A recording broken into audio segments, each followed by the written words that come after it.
On Tuesday, the 9th of January 2007, in the Moscone Center in San Francisco, the late Steve Jobs, dressed in his standard black turtleneck and jeans, announced that Apple had built a mobile phone. The phone is rectangular, reported CNN, and the entire front surface is a touch screen. All of its functions are activated by touch, but when you bring your iPhone to your face, a proximity sensor will turn off the touch screen so you don't accidentally face dial. The phone, which runs the Mac OS X, will be able to download and play both music and movies. It will come in two models, a $499 version with 4 GB of memory and a $599 one with 8 GB.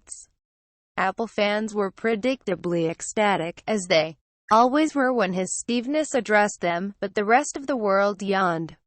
After all, the mobile phone business was a boring, mature global industry, dominated by Nokia.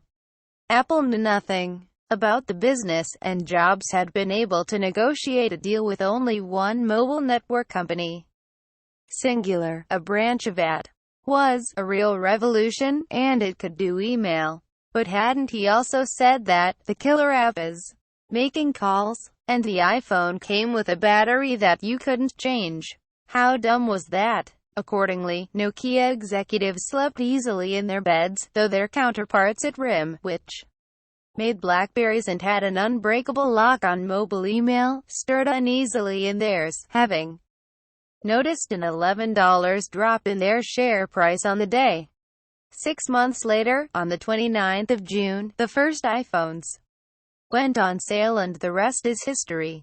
10 years on, Apple has sold 1.2 billion of them, in the process pulling in $738 billion in revenue, and every year earning between 70% and 90% of all profits made by all smartphone manufacturers. Parents who give smartphones to young children ought to be prosecuted for neglect. The iPhone made Apple the world's most valuable company, with a market capitalization of $771.44 billion when I last checked, but in a way, that's the least interesting thing about it. What's more significant is that it sparked off the smartphone revolution that changed the way people access the internet.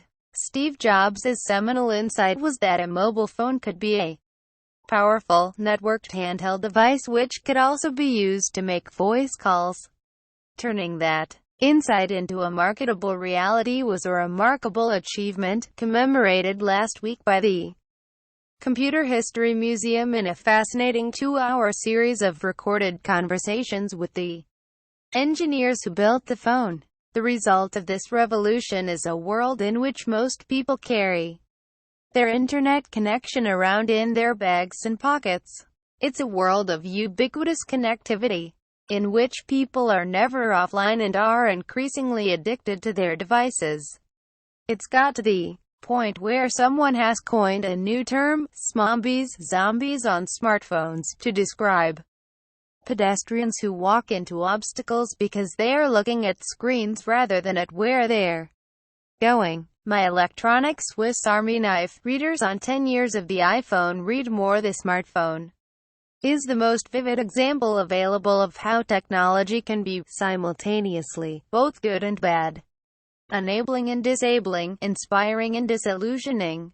The technical capabilities of modern phones are formidable, and the ingenuity of the apps that harness those capabilities are often mind-blowing. But at the same time, smartphones are also surveillance devices made in hell, pocketable slot machines using GPS chips to track one's every move, click, swipe and shake. And some of the apps that run on them are tailor-made vehicles for stalking, bullying, harassment and theft, to the point where parents who give smartphones to young children ought to be prosecuted for neglect.